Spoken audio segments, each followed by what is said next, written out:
You ask Tiger to solve. This deals with linear equations with one unknown.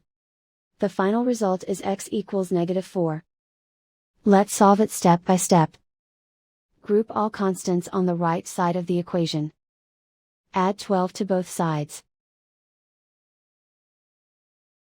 Simplify the arithmetic.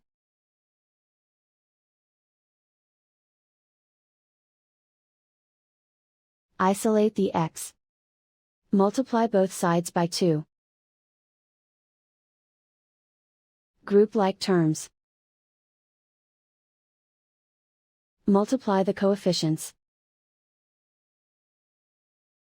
Simplify the fraction. Simplify the arithmetic. And so the final result is x equals -4.